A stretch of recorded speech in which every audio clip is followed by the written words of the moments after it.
Kinshasa ezobonga. Pour Kinshasa ebonga, ezosenga na Kinshasa azala na misolo ebele pour abongisela biso ville province ya Kinshasa. Pona yango biso ba Kinois esengeli to futa mpako ya l'État, impôt sur les revenus locatifs, impôt foncier et ko permettre na Kinshasa ekotisa mbongo na kesi na epo ebongisa Kinshasa. Impôt sur les revenus locatifs, impôt foncier eza nini? Bako calculer yango ndenge nini? Eko futama na to nini? Eko futama wapi? Ba catégorie ni déjà concerné mituna wana pe mituna mususu ye mokaza concerné ako répondre biso na kati ya plateau ya équipe nationale. Pona yango ami téléspectateurs na pesi bino nanu mbote mingi bipai biso bozwi libaku à travers le monde ya Rolanda et miso botikana na moko équipe nationale malgré ba équipe amike bimi mais équipe nationale ezaka tata eza maison mère. Magloire Kabemba Okanja, ministre provincial ya finance pe économie, invité na biso na poko ya lelo mbote ndeko Zulu. Batata maman bandeko équipe nationale nazala ko ibantimba ya radio télévision nationale congolaise vient ko boni mbote malamu mingi lelo za na poste nini lelo na ko beta na nef. Voilà, donc yo lelo c'est dit bakam. Oui, merci beaucoup. Allez maman Africa Musinga antenne A na pesi mbote ndeko Zulu. Nazana Kadafi Mbumbudi yope na pesi mbote ndeko Zulu, merci beaucoup. Allez na musika to pesi mbote na maman Solange Kwale na musika to pesi mbote na maman Sylvie Bongo. Alors bandeko to banda émission mais avant to kota na masolo Magloire Kabemba yonde géniteur ya DGRK yo mutu penza obota DGRK ebani mokili mobimba lelo esalaka yo nini tango monaka ba province nyonso to balanda lokola DGRK tango vai na ndako esalaka onde na komisa nkolo. Je rends toujours grâce à Dieu pour moi Maël Mouké Oyo apesaki biso pour que toyebana ko mettre en place la régie financière ya ba province.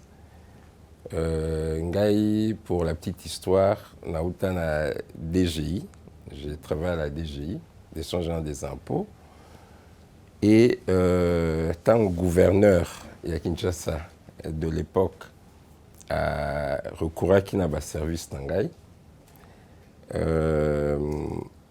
Tofandi n'a comment réfléchir, je me suis dit mais ma province, je te vu la Kinshasa et en Mbongo et Belete, budget est amouqué. À l'époque, la recette propre à la ville de Kinshasa tournait autour de 250 000 $ le mois. Je me suis dit, mais mon combat mounene beaucoup dirigé moi tout on dépendait et maintenant dépend de la rétrocession au gouvernement central, le gros, l'essentiel d'ailleurs, plus de 90% de la recette de la ville. Mais surtout c'est là gouvernement central tous les moyens au sala misalaté va projet pour la Kinshasa. Et na dans la constitution, na moni l'article 204 de la constitution et le but que la province ba koki baza ba pesi bango ba impôt na ba taxe ou ba ko gérer de manière autonome. Impôt foncier, impôt sur le revenu locatif, impôt sur les véhicules dans vignette automobile et puis na ba taxe stationnement, ba taxe la pollution, ba taxe nyonso oyo ya consommation et tout et ça ba na compétence exclusive il y a ma province. Et c'est de cette manière que je me suis dit non. Entre-temps, surtout combiné, dans 4 articles 204, alinéa Oezo Loba, que la province va créer un service public, va créer des établissements publics provinciaux et même des entreprises publiques provinciales. Donc, surtout combiné en gros, tous les provinces ont un service naïmoko. Service public, le col à DGI, le col à DGRAD, le col à DGDA, ils ont un service public.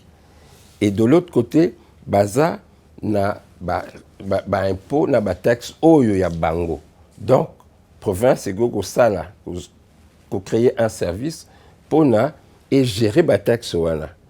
Et c'est de cette manière que j'ai eu à proposer la création de la DGRK. Et DGRK et Saliba ému les Bélés à travers le pays. À l'époque, il y a eu toute une délégation à Congo central. Il y a une délégation à Katanga. Il faut s'inspirer. Na oyo biso to kanisaki na initiative voilà. C'est comme ça que à travers le pays, Batouazongi va créer Régiwana, conformément à la Constitution, conformément à la loi sur la libre administration des provinces. Merci, monsieur le ministre et professeur. Alors, Fouta, pas pour l'État, Maman Afrika Mujinga, Tobandina yo, un peu foncé. Ndeko ministre, Olobeli, Ozaki Moko, au PSA makanisi osala DGRK lelo tozomona misala nango ezomona na miso ya bato kasi tobeta mingi mpenza masolo etali impôt foncier eza nini tolali tolamuki bato balobi il faut futa impôt foncier. Maman Jinga, merci pour la question na yo. Impôt foncier ndenge tozoyoka yango impôt ya mabele pas coût ya mabele. C'est-à-dire que surtout oyo aza propriétaire, aza na lopangu na ye, aza na villa na ye, aza na appartement na ye, aza na la construction, mais ata villa te ndaku. De manière générale, il faut afuta paku ya mabele. Pourquoi? Parce que la loi est lobby. Et déjà depuis la loi Bakajika 1973, le lobby que le sol et le sous-sol appartiennent à l'État. Donc, mabele oyo eza à l'État. Biso tozwaka o tobengaka babengaka concession soit perpétuelle parce que sur la personne physique, to concession ordinaire sur la personne morale. Donc, l'État n'est mutu à concédaka biso. À Pessibiso, aux 8 parcelles, aux 8 Ninotongi et tout ça. Mais ils sont à l'État. Et donc, en retour, le quoi l'État Pessio Mabele, il faut foutre à chaque année, pas coup, il y a Mabele Oyo, aux Fandeli. C'est ça l'impôt foncier. Donc, ils ont concerné, Moutunion, soit propriétaire d'un bien immobilier. Oyo, Aza, détenteur d'un droit. Soit il y a superficie, il y a possession, il y a usufruit, et ça, droit, surtout, il y a amphithéose. Au futa, impôt foncier. Moi, na toni ni po muto azana concession, azana bandaku nae, par exemple na Tchangu, ils sont différents. Peut-être na muto azana ndaku nae na Funa, au moins ndaku wana ezaka à 2 chambres, salon, cuisine, salle de bain. Ils ont na Tchangu, 2 chambres, cuisine, salle de bain, ils ont na Funa. Ils ont déjà un prix moroté à loyer, mais tant que tu as foutu impôt foncier, on fout à la tonine. Alors, impôt foncier, ils ont différents impôts sur le revenu locatif.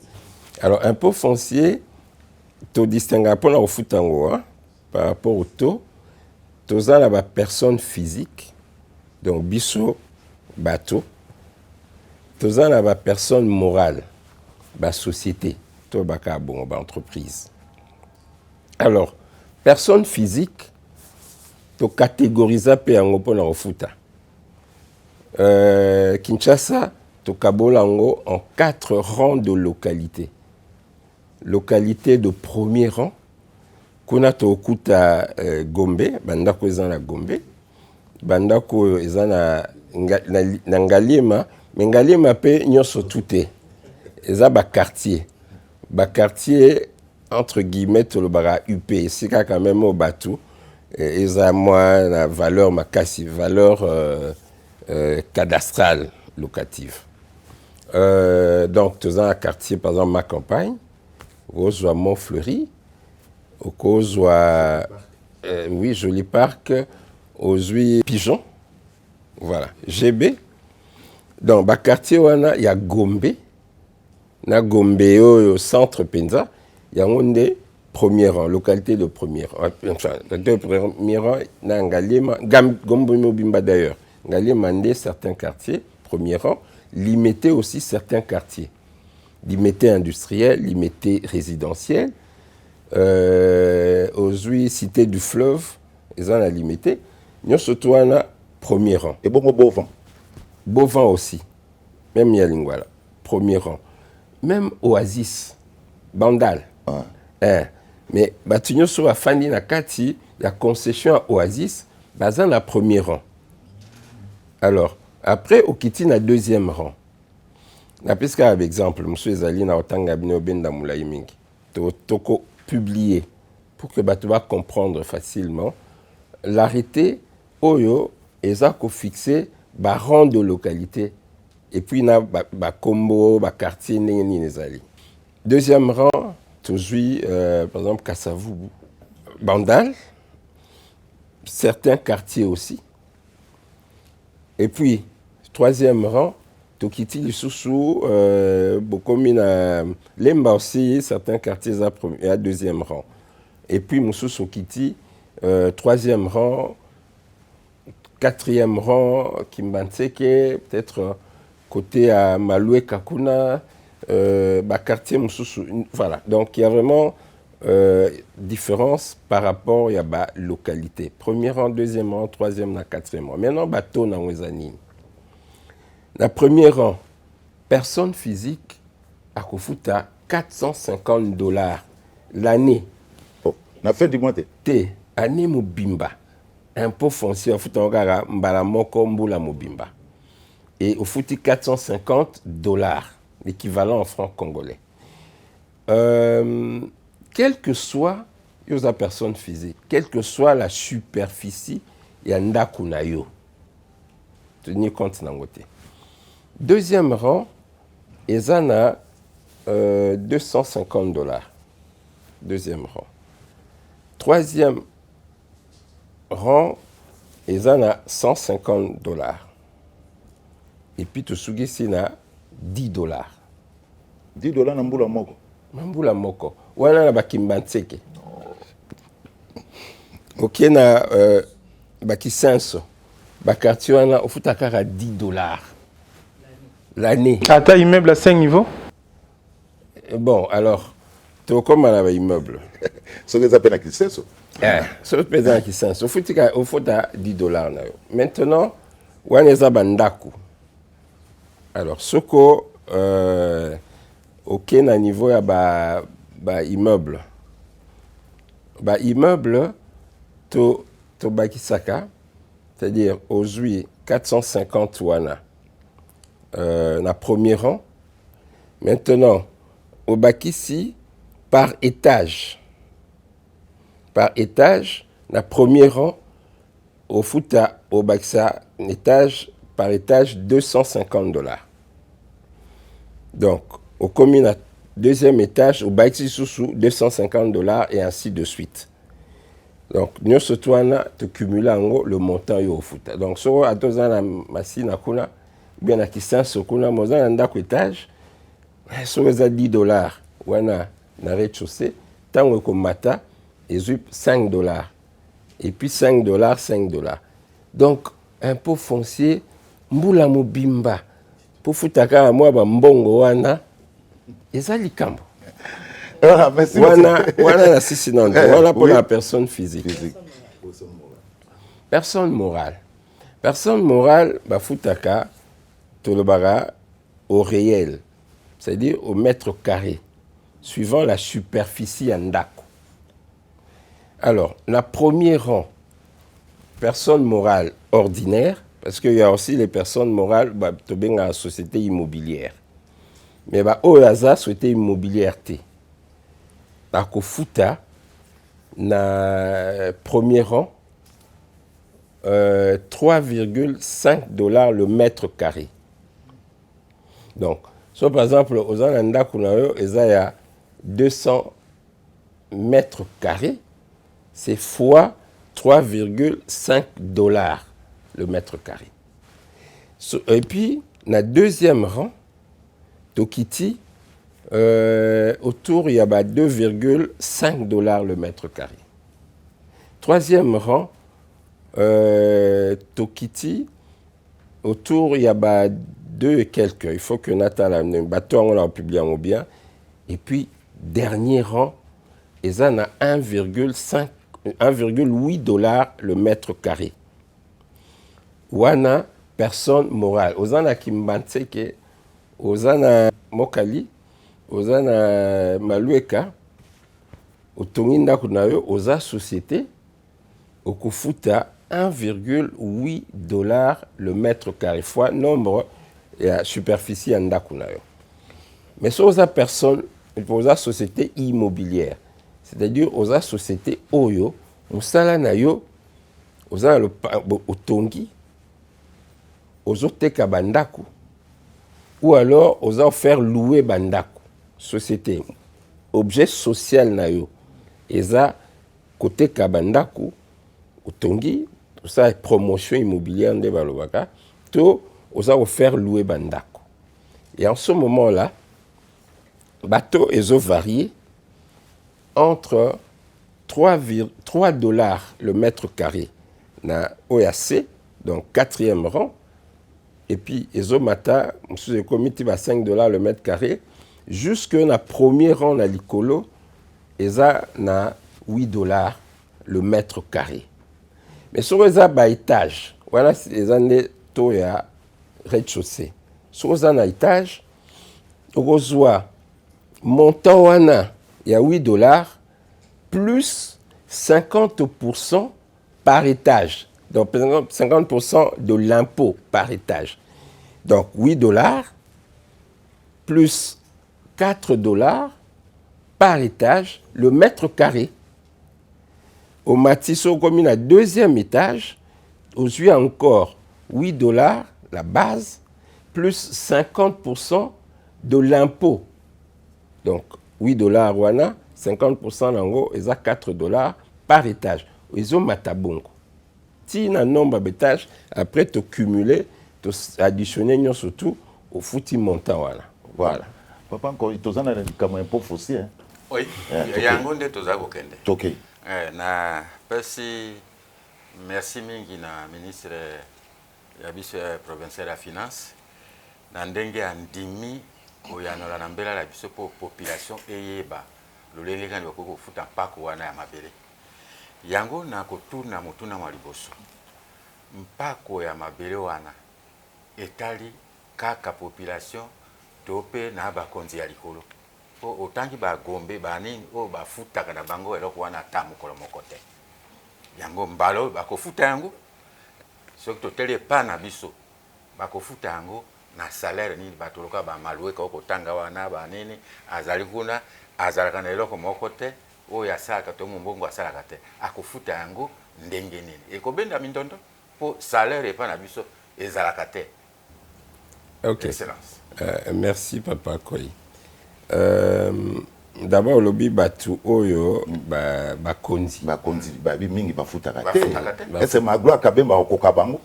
C'est un méchant na wa monene na liboso ya lopango okota ndenge nini? Ya solo. Likambo ya liboso na oloba que biso bakonzi ba autorité na mboka il faut te prêcher par l'exemple.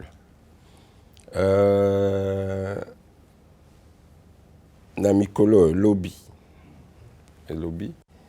ngai moko na okende DGRK pona ofuta impôt foncier na ngai nesika nga la fandaka bisika na ngai na ofuta impôt foncier na nga pona olax exemple wana gouverneur a vu la Kinshasa akoya bokoya bo filmer ngapé bo filmer a opesa par exemple et on fout un impôt foncier na DGRK et na ça la tournée juste après na okende otala président ya Assemblée nationale président ya Sénat premier ministre pe bakondi oyo surtout tokende tina présidence de la République sur la peine directeur de cabinet à chef de l'État. On peut ba l'exemple wana. Ba ofuta impôt foncier na bango. bamikanda esekei na niveau ya parlement, na niveau ya assemblée, na niveau même ba députés provinciaux na bosanaki, bango pe ba oyo sala kofuta ba impôt foncier na bango. Semaine toujours organisant. Et bamikande ki ba ce que nous appelons les invitations à déclarer l'impôt foncier, ezokende toujours tikango na ba institution na ba entreprise publique. Batu nyonso tu wana oyo mutu moko aza na tobengaka une parcelle d'autorité, de pouvoir akoya kofuta impôt foncier na ye. Mais soki afuti impôt foncier na ye te obi ba chien méchant po baagent na biso baokende, on va investir la ville de Kinshasa. Nazozela kaka tosilisa la période de déclaration volontaire. C'est cette période ici. Donc, la loi est fixée à échéance. Il y a déclaré impôt foncier, impôt sur le revenu locatif au 1er février. Le 1er février, Zalaki, dimanche. Automatiquement, ils ont reporté le 2 février.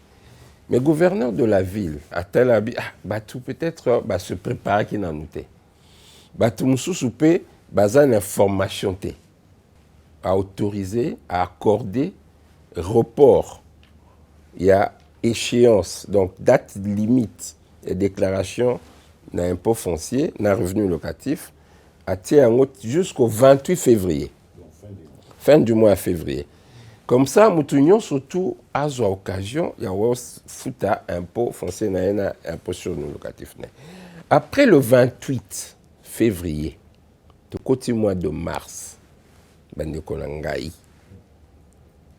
nous allons commencer ce qu'on appelle la période de contrôle, c'est-à-dire de recouvrement forcé de l'impôt foncier, tout ça contrôle. Total, dans le pan surtout, au foutaki impôt foncier, on va vérifier. Impôt foncier sur foutaki, malam. Sur le foutaki, ticket lieu, mise en demeure. Au fout impôt foncier.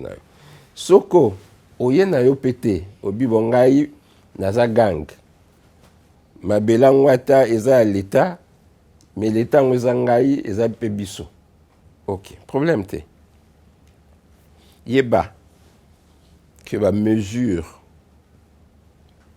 il y a contrainte, il y a poursuite en recouvrement et au salam. Et ça, la mesure ni. Et ça, mesure, d'abord, sur la mise en demeure. Après mise en demeure, il y aura le receveur engagé la procédure et la poursuite par des contraintes et tout. Bon, voilà, et ça technique. Mais toko mana, c'est ce qu'on appelle le scellage. Scellage temporaire.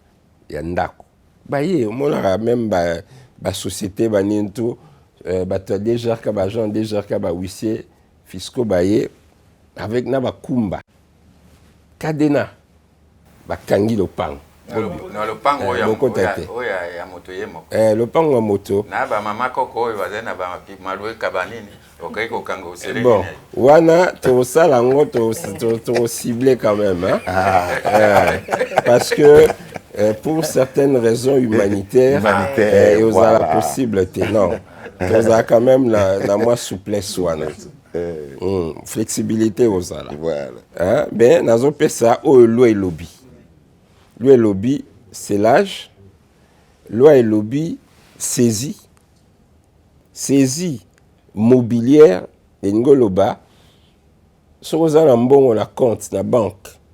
To sali o to bengara avis à tiers détenteur. Ba bloquer mbongo na yo futa. Au futite 8 jours après, mbongo wana et que na compte ya l'État. Na makasi. Ils ont droit à l'État. L'État lobby au futa, par exemple, $450. Ils en ont encore $450 dans le premier rang. L'État lobby au futa $10, quatrième rang. Yo futite. Mais continue à saisir en mbongo wana et y au futa impôt yo il fallait futa. Tozo mbongo nyonso tuté. Tozo ka mbongo oyo il y a impôt na plus ba pénalité pour au fouti en retard. Il y a mesure à l'État loi et prévoyant au la saisie immobilière. c'est-à-dire saisir le pango na yo et kokende tina dernière étape est la vente aux enchères. Oh. On a $10. Faut na yo. Mais $10 peut s'accumuler belé. Au foot raté bambula na bambula plus ba pénalité. Ba yo te que le pango. Alors tous un intérêt mon côté, il y a toko matina niveau wana. Yango wana tozo senga bandeko bo futa impôt foncier na bino. Wana personne physique, na personne morale aussi, surtout comme ou a futite. Papa ko ya lobi mais chien méchant. Moi beaucoup tana le pangote. Mais toko so bino te. Na koloba na quitus fiscal urbain. To comme wana. Voilà. Voilà. Allez, Kadhafi Mboubu dit OK. Merci, monsieur le ministre. Mais, mbongo na impôt foncier, bato ba foutre lango wapi. Parce que mbongo l'été zalaka boye et koti boyoki ki aja wana akima ki no autant de millions. Na mboka na biso to vivre ba réalité wana mingi kingandi a détourner autant. Est-ce que ba mesure nini ya sécurité bo sali pour coulage et recette et salamate. Mutuna mususu na lingana loba yoza spécialiste yako kundola ba taxe dengo créa des GRK au tali sous constitution au yesusu na impôt foncier na impôt sur les revenus locatifs souci nos années ko dépouiller la population Tony. Merci beaucoup Ndéolanga la question. D'abord au futango api impôt foncier na impôt sur le locatif et au futama d'abord au ça la déclaration en ligne tout ce commune mambo ya numérisation au fouti au sali déclaration na yo en ligne c'est-à-dire internet même à partir de chez toi à la maison na site kara oyo ya déjà ka ce qu'on peut au ça en ligne te oye na ba centre à DGRK. Tout ça na siège il y a DGRK ils en a sur avenue Colonel Ebea direction générale. Tout ça na ba centre des recettes de la DGRK dans toutes les communes. Chaque commune il y a un centre de recettes. OK na centre de recettes il y a DGRK. Au Kuta ba Jean Bazawana au ba koedeyo.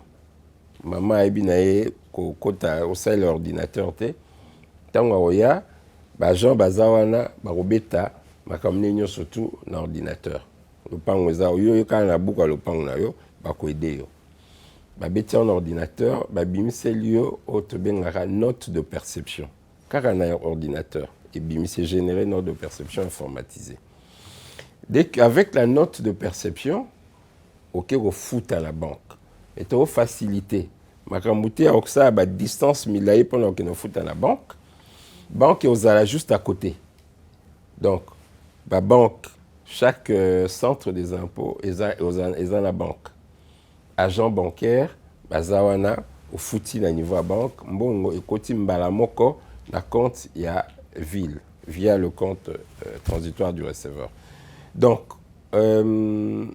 et qu'on permettre justement de lutter contre le coulage au lobiwana. Mbongo directement na compte digitalisation ezali parce que tout se fait sur la plateforme informatique. Alors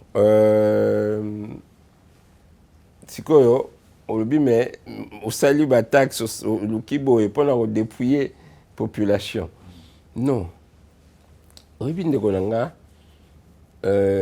mboka nyonso tongamaka na ba impôt mbonga ba impôt na ba taxe soko mbongo ya impôt na taxe ezate l'état ozala ba moyen te pona atonga mboka na ba mikili ya ba poto toyebi que batu basakanaka te na impôt na ba taxe mutu azobanga ayebi que son na futi impôt na taxe na ngate ba oteka le pa na ngai uisa roya biloko même ba kit banini tout ba oya obotola ngai yango les gens bayebi que soko la futi yango ne mutu l'état et osala ngo misala Donc ce n'est pas pour nous dépouiller la population, mais au contraire, pour nous aider, pour pousser la population à un civisme fiscal, à que ngai pe ponana mboka na ngai bonga ekoma loka mboka baninga mususu ifonga pena na pesa tozala tulelaka awa l'état telanga boy boy selanga boy mokonzi ya mboka gouverneur de la ville ner moko boy tozotomboka makasi mais faut pito mitunaka te est-ce que yo futaki impôt na yo ozo senga ozo réclamer mais côté na part na yo est-ce que ça li part na yo. Voilà, monsieur le ministre, impôt foncier, impôt sur les revenus locatifs, Magloa Kabemba. Osoboma bakinote. Negozulu. Impôt sur le revenu locatif, c'est nini. Pour te oublier impôt foncier. C'est nini. Pour oublier tout battre bailleur na locataire. Impôt sur le revenu locatif, c'est un impôt. Il y a en fait tout le bagage, il y a loyer. Il y a mbongo oyo mutu bailleur, mutazana ndakuna ye atiango en location, atie locataire azo futaye mbongo ya loyer, sur mbongo ya loyer wana l'état sengi na yo bailleur au futaka 22%. Pona bailleur nyo surtout bazana premier rang, localité de premier rang, de totanga ka ndinga impôt foncier. Premier rang de 22%. Deuxième rang, troisième rang, quatrième rang, tout est allé à 17% du montant il y a loyer. Mais, puisque bailleur, chaque fois foutagayango, c'est parce que normalement, impôt sur nous locatif est foutamara une fois dans l'année. Donc, année par exemple 2025, tous les revenus donc, loyer surtout au bailleur à Zouaki. En 2025, à refouta impôt sur le locatif naïe le 1er février 2026. Mais l'État a facilité. Au Tobengaka, retenue locative. C'est-à-dire que chaque mois, dans mbongo ya loyer, le locataire a Kolongola 20% pour la bateau à premier rang. Et 15% pour la bateau, il y a deuxième, troisième, quatrième rang. 15%.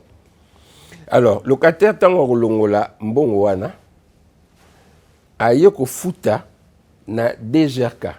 Na ba service à DGRK dans le but soit na direction générale, soit na ba différents centres communaux. Il y a DGRK. Ayoko futa retenue locative voilà. 20% premier rang, 15% les autres rangs. A Foutiango, pona bailleur. En fait, il le fait pour le compte du bailleur.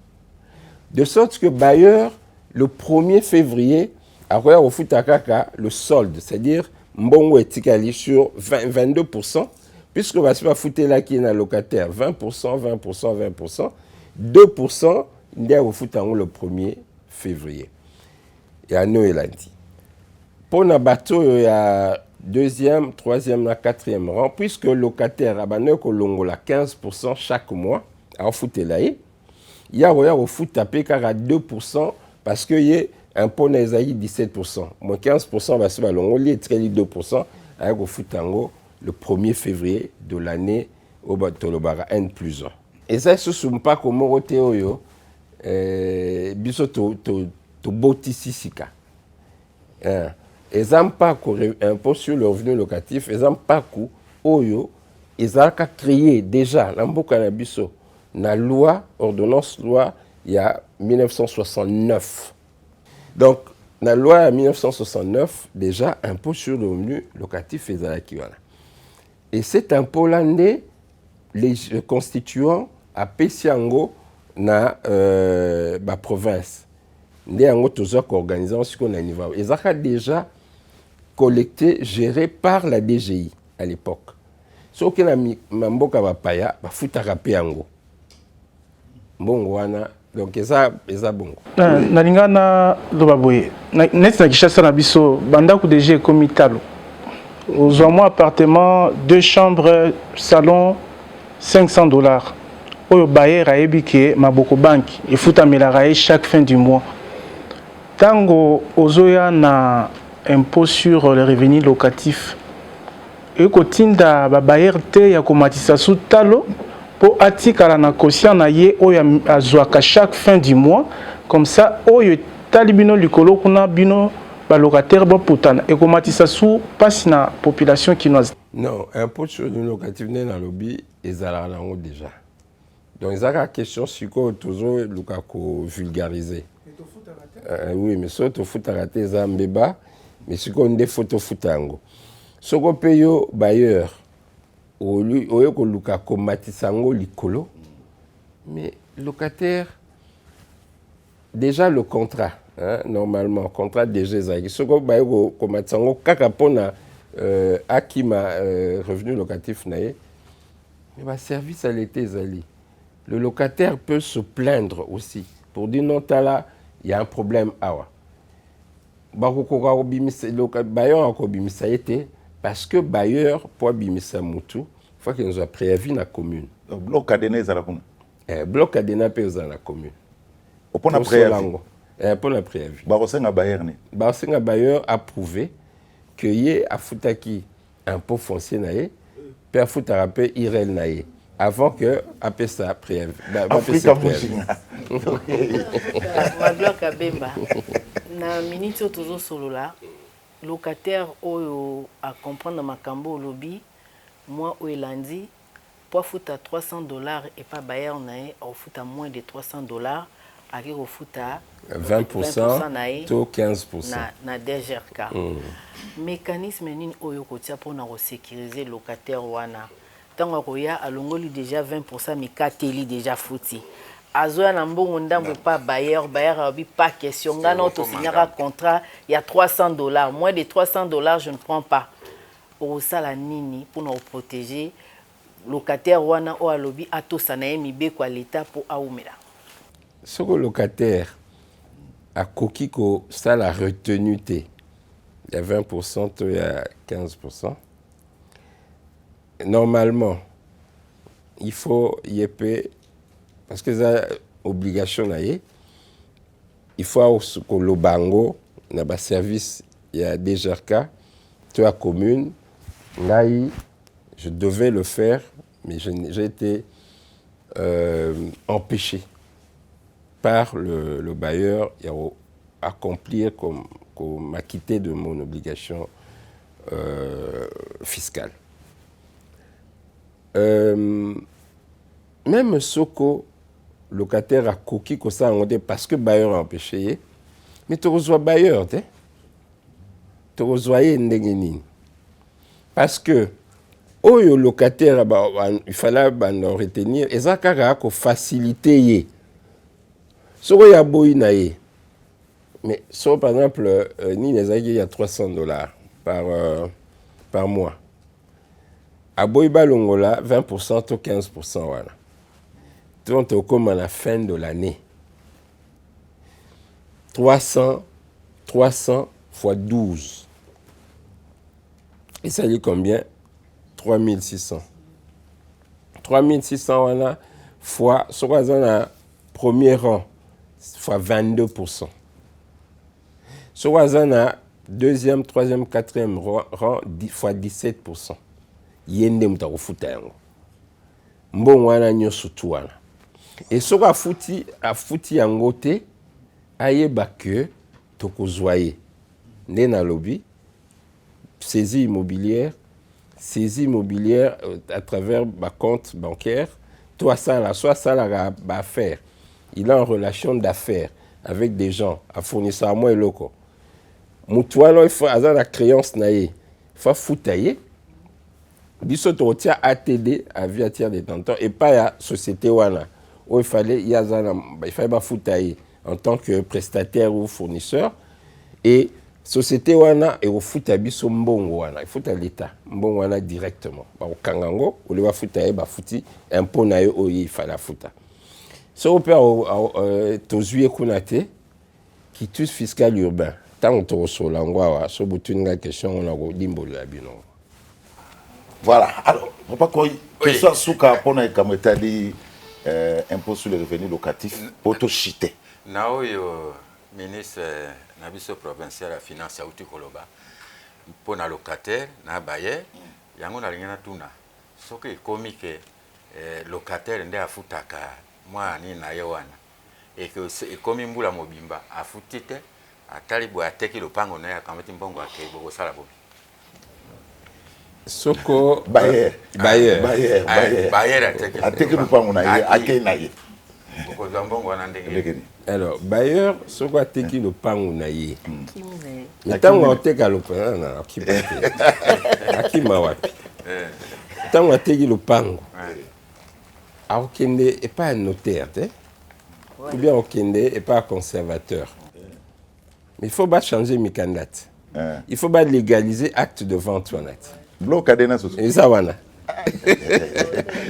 donc ntango ye akokende koteka asali acte de vente faut pas qu'il n'ait pas notaire na ye vendeur na acheteur bake pas notaire pour basala mukanda ya acte de vente ba légaliser yango boyebi to ekoma boke faut pas quand même photo de donc bino ba il faut vous avoir nde to bloquer transaction na et aux assuko conditionné na paiement et impôt foncier to revenu locatif faut prouver ko futaki ce ko futaki te ba opesa yo notaire a sa légalisation te conservateur a opesa yo certificat d'enregistrement. Mais c'est le ministre professeur Magloire nayoka qui problème il y a attestation de mariage on appelle ça bossa blocade na bossa la on ndengeni. Bon alors na limbola mamba quitus fiscal urbain quitus fiscal urbain eza document oyo ba ondo senga soko pour prouver que au futaki impôt foncier ou impôt sur le revenu locatif na yo tokende musika te na ba taxe mususu te to suka non na ba impôt mibale wana soko oza en relation d'affaires na ville de Kinshasa ba pona ba o gagner marché o stonga nzela o sala boye o fournir biloko boye nous surtout là on a un marché de la ville et ça conditionné na quitus fiscal urbain c'est-à-dire au prouver que faut qu'il y ait un impôt foncier to irel na impôt sur le locatif na yo ndé par opesa au marché to tia batou na niveau ya direction de marché public qui a vu la Kinshasa ba otala dossier batunio soko nini soit la exception quitus fiscal na et y a un dossier ndé dossier leki pour un marché soko qui est pas notaire oyo ko légaliser document nyonso po yo légaliser il faut là qui ça que futaki impôt foncier to revenu locatif non to kotia o tozo benga monsieur ou madame quitus fiscal awofan na wana pembi na notaire oye pour sa légalisation na yo notaire a yebsa yo kende non n'est pas monsieur ou madame quitus fiscal oye pas monsieur quitus fiscal atunyo maman Mujinga. Ok. Maman Mujinga, c'est non. Oui, na beta non la machine. Alors beta la machine parce que ça na quatre système va vérifier maman Mujinga fandra nesika boy na boy. Aux propriétaires, au futagi impôt foncier, on vérifie. Si vous avez été mon unité la machine, maman Mujinga like sa preuve. Oh non, la futaki au bimsi preuve na yo. De paiement là et impôt foncier va vérifier en haut sous la banque parce que tu fous ta la banque est prouvée et authentifiée que effectivement faut qu'il y a impôt foncier là ndé va autoriser yo dossier wana ba pesio quitus document moko wana ba kotiango notaire atiango dans le dossier comme sous-bassement peut assigner mukanda na yo la même chose sur OKI et par conservateur pour ce qui est des recettes de la ville, bah, acte générateur de la ville, personne physique, parce que personne morale est à un niveau national. Personne physique, c'est-à-dire un document, par exemple, certificat à concession perpétuelle. La même chose. Conservateur a aussi la mutation, a délivré au titre T, ce comme M. Quitus fiscal a payé à autoriser que à vérifier que faut un impôt foncier, tout impôt sur le revenu locatif. Ok, une commune pour un acte d'état civil, un document, même il y a mariage. C'est na bala. Il y a aussi un problème. Il faut prouver que soit il y a un propriétaire, il y a un impôt foncier, soit il y a un locataire, il qui retenu locatif. Ou soit il y a un bailleur, à prouver qu'il y a un impôt sur le revenu locatif. À prouver en go, ou bien il la machine, effectivement, comme on est preuve de paiement, ou bien apporter preuve de paiement. Mais ce quitus fiscal, il y a agent ou un service d'état civil à délivrer quitus, tiens on a dossier, ok, mariage est au salaire. Solité mariage, vous bloquez. Si tant aya prouvé. Voilà, tu papa encore bantimba. Ah, nalingai excellence koyeba makambo ya biyamba pe lokola. Oyebi biyamba koti banda konzambe komi ebele na bakarte wapi tout ça. Alors, toboite, tolingi to sambela. Mais bokosala na bato ya ndenge wana ndenge nini po mingi bafutaka te. Balingaka eya epa na bango, mais ebi makate. Bokosala na bango nini? Ya suka nalingi na yeba po omoni hôtel de ville abimisaki ba contrôleur na nzela po batala makambo etali mituka. E kosala mapendenge moko nao ya bino po kuna bagangiselo bakende na nzela kosala mobulu na nzela ko bundisa ba chauffeur ba musuko botra yenda na chauffeur ezalaka mobulu bino bokosala ngo ndenge ni po kuna na nzela ezayo ya bagangi te faut kotinda bato ya sérieux po bayebi pe kotosa moninga na emoto. Papa koyeba te mapona aider yo to senga na ministre à répondre na kametali ba confession religieuse. Likon ba document ezelo kasuka panga pe na na elo mo kasuka fona beta kota ba document wana. Alors to ke nanu ba confession religieuse selon la loi, la confession religieuse baza asbel. Asbel baza exonéré. Hein? Mais soit bazo travailler conformément à la loi. C'est-à-dire conformément à la mission la bango. Mission confession religieuse, et ça aussi la commerce. Ce que par exemple confession religieuse a commencé à commerce, c'est-à-dire a tongi pe bandako, a commis pe ko faire louer bandako, a bimi la mission nae. Ou bien ndenge to monaka étant nini concession ya munene ya confession religieuse natanga kombote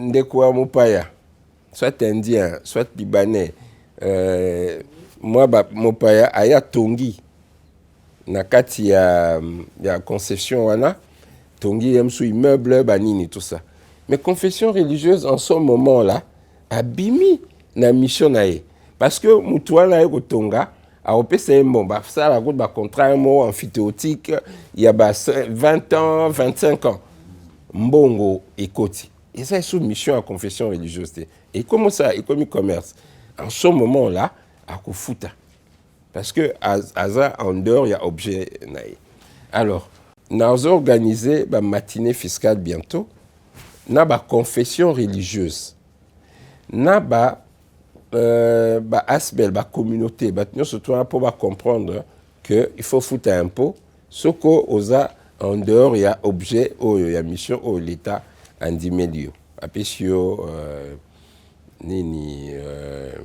la asbel. Africa, de Kadhafi pour vous en oui, tout le projet à ville, il y a mon tobengi port sec, il y a mitendi, les andéni. Alors, on a profité dans le Bapé. Moi, bah projet ville les anango, hein? Parce que souvent, matolobi peut foutre un pot. Bon, tabani tout ça nango nini. Il faut payer l'État à ça la paix rôle naïe. Ça c'est important. Biso ville à Kinshasa de tout le monde a biso nous vivre en gros. Nous avons 3 défis majeurs. La ville à Kinshasa. Tous un défi. Problème, il y a assainissement, salubrité. Tous un problème, il y a mobilité, donc embouteillage, circulation. Tous un problème, il y a sécurité. Et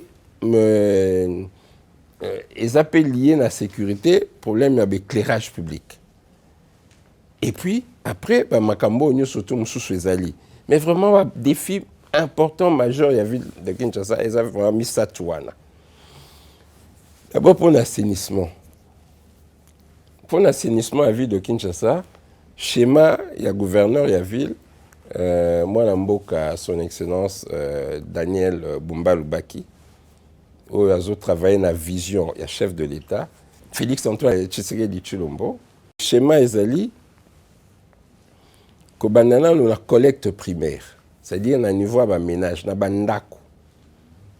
Kopé ça, bah, sac poubelle, bah, sachet, avec bah, couleurs différentes, où ils ont kotia ba déchets organiques, c'est-à-dire bah, polaka, bilora olia, foufou, banini, tout ça.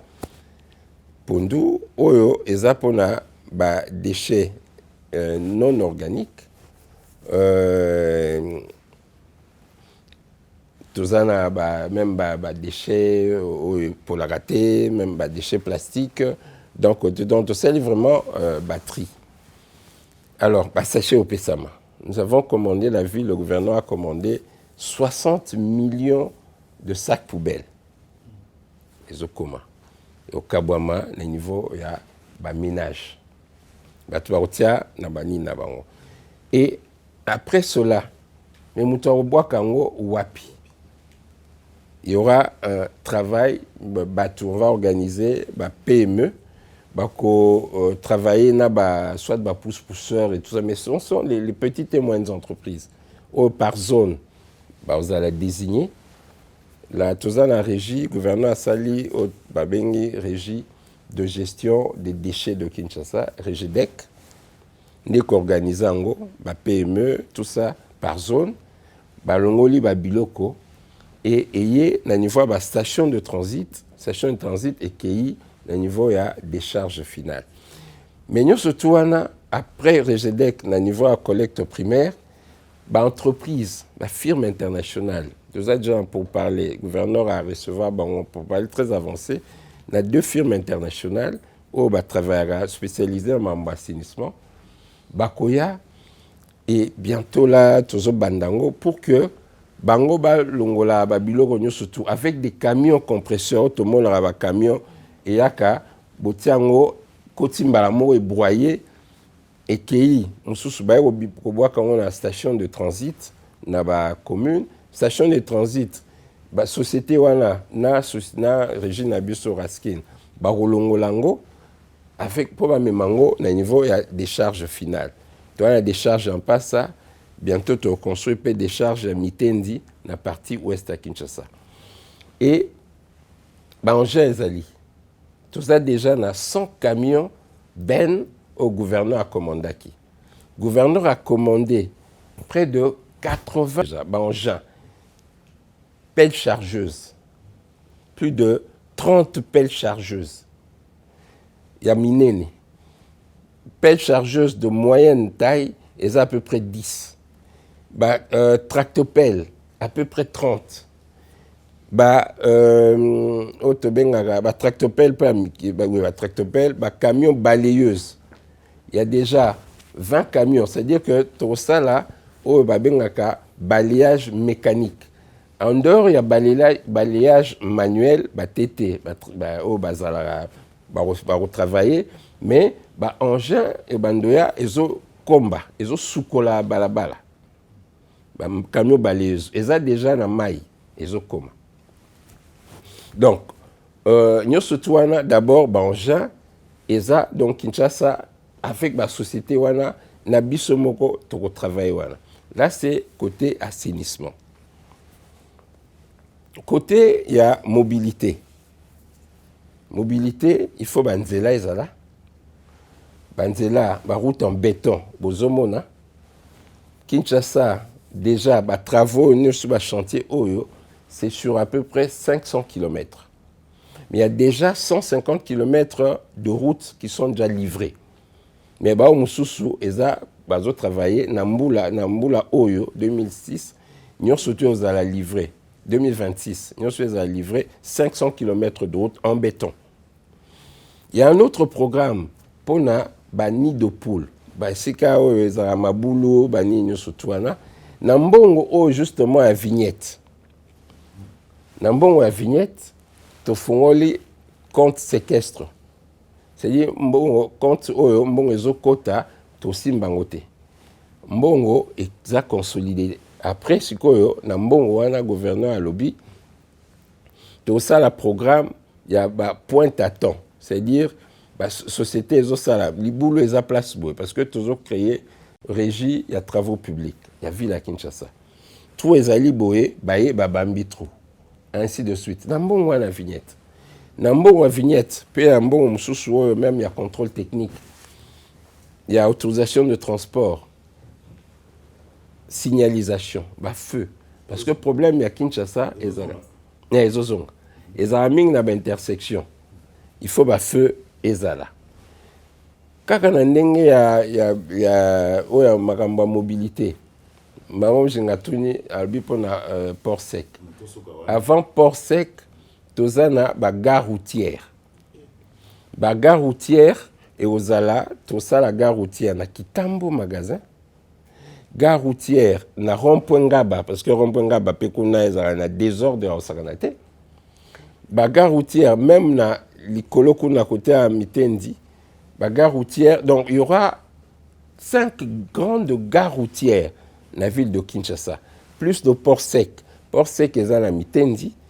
Déjà contrat toujours bongisana société ba osala ngo pour aménager le port sec donc espace soigné surtout ba camion remorque au Congo central et koti na port sec n'est-ce pas Swana et fandi ti heure au coca pour balobi et koti na Kinshasa et za sous-souté makambo telema na balabala ezoko encombré et tant que koti wana ba camion mususu ya taille moyenne pour camion munene nyoso te au koti Kinshasa te mususu ba décharger ka wana camion véhicule à Mike et continue à Kinshasa. Apparemment le projet autant que belé bosalango na délai ni to lo balelo tozana en février ville et compter au salango jusqu'à quand mutuna on alinga ina tuna izali na ba taxe nyonso oboko luka ko percevoir objectif na bino ezali ko atteindre chiffre nini parce que lobeli ba projet boko salela mais faut bozala pe na idée ya mbongo bino bozoluka. Budget à ville à Kinshasa ezali tozana budget assemblée provinciale et Votaki c'est à peu près 3000 milliards de francs congolais plus ou moins 1,5 milliard de dollars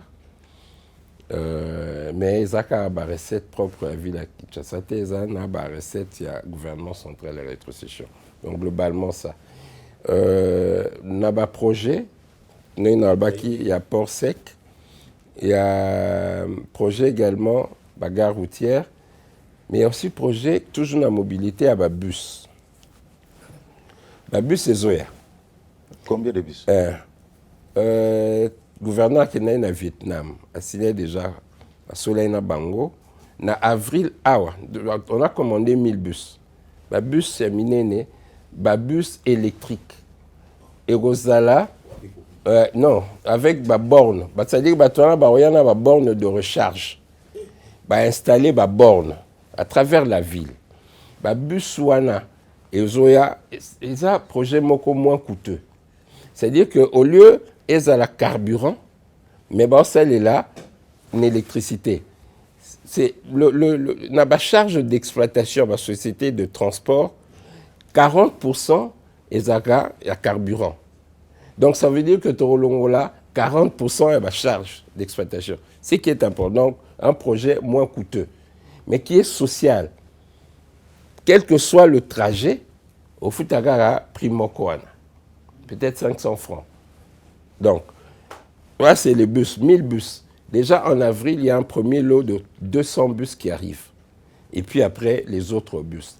Et puis, tu as déjà un projet là, Suprême, société Suprême automobile. Oh, ça un montage à bus awa. Il y a déjà 300 bus au Tozozwa. Il y a un minibus. Pour le côte Sapekara, na Nzela. Et puis il y a un autre projet, à peu près 500 minibus avec genre biloko esprit de vie, avec le VPM Jean-Pierre Bemba, tout travailler pour que tout soit payé. Et il y a aussi la société. Monsieur le ministre, merci. Tu m'as dit que Kinshasa est Kobonga. Timing, monsieur le ministre. Mais timing, c'est bien. Oui, mais qui n'ont pas la d'ailleurs, mais ma gloire à Zolo, mais timing. Pour le Bika Babis, en avril, premier lot. Bon, va projet, projet sec à Mitendi. Pour sec déjà, tout ce Kendaki. On a visité.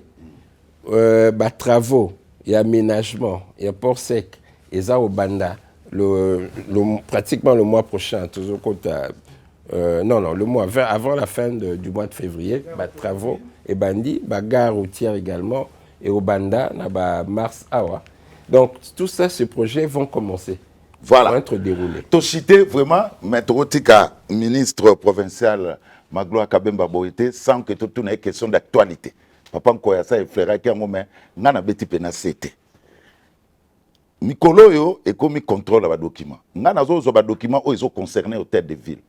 Ils ont contrôle technique na vignette.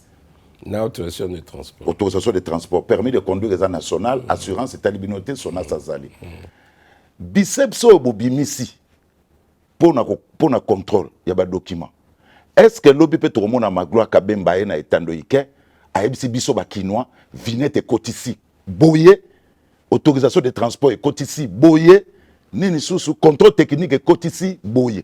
Est-ce que vous en avez volonté na raison à lobby na télévision pour ebisa biso mbongo et koti ya vignette c'est autant mbongo et koti ya contrôle technique c'est autant parce que vous bimisi ba biceps ba véhicule belé peut-être comme on a que bamboutage pas Kinshasa et ça va chauffeur ba ça en ordre que les lo moi hein moi c'est le comité pour les heureusement que la biso lobi redevabilité oblige Magloire Kabemba oui tout ce qui ça va ndeko Zulu biso tozo travailler na tozo benga le mécanisme intelligent de collecte, c'est-à-dire la digitalisation, le paiement et au salama le système et agent bancaire toujours déployé bango partout dans tous les points de perception, même tout oyo bazo futa vignette ba futa la banque. Autorisation de transport, banque Pesawana, au niveau de la division urbaine des transports. Contrôle technique, et banque à la fin de chaque journée, banque n'attend comme on l'a bayaka ramasser mbongo surtout oyo tu as foutu na contrôle technique et qui na compte. Donc, nous prenons rendez-vous. Toujours sur la date lelo que dès que tu as une opération Oyo, tu as redevabilité, dans toute transparence. D'ailleurs, on va venir dans le lobby, ils ont un compte séquestre. C'est-à-dire compte Oyo, aussi à la fin des opérations, total, ils ont combien? Il faut tout ça là, travaux, tout ça là, ma signalisation, tout ça, ma sur le baki, il y a mobilité, notamment.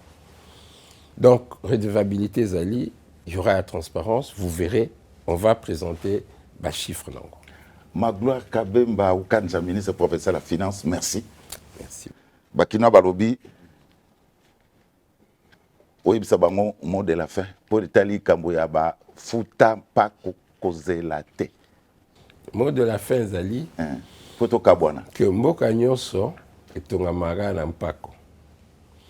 Mboka Nyoso et Tongamara pe na alima, discipline, sérieux.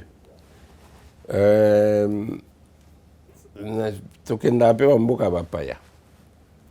Mutu sokaza na permis de conduire te a otambusa mutuka te. Azolenga. Mutu sokaza na assurance te a otambisa mutambusa. Même assurance ya ndako futango. Sinon te oza un problème. Ozo banga. Mutu moko te a otambusa mutuka a futi vignette a zone d'autorisation de transport te a kena ça la contrôle technique na été. Et ça l'a raté. Mais pourquoi pas na biso o eza anormal? Toujours trouvant normal. Le gouverneur a lobby, toujours et salikambo est anormal et comme anormal. Et comme il problème. te eza nde oyo esengeli ezala na mboka nyonso to civilisé. Donc biso tosenga na bandeko na biso tofuta mpako na biso tozala na alima mpe sikoyo nde tosenga bacompte na l'État. Chauffeur babi $560 babete bino machine ebele babi c'est trop. $560 yo moko lobi ezaka mpona ville te ville aka na misato ville aka na misato vignette contrôle technique na autorisation de transport permis de conduire na assurance eza kutu likolo eza mpe biso te ekota na ville te. Mais 560 na mbula mobimba yo oza na mutuka obuli combien de fois? Merci, merci le ministre Magloire Kabemba Bakinois, merci beaucoup. Merci na Fabrice, merci na Jimmy, merci na Ange Kassa, technicien na biso, merci na ba Jean Nyonso, il y a ministère professeur la finance. Allez, botika malamu tokutani mbarasi.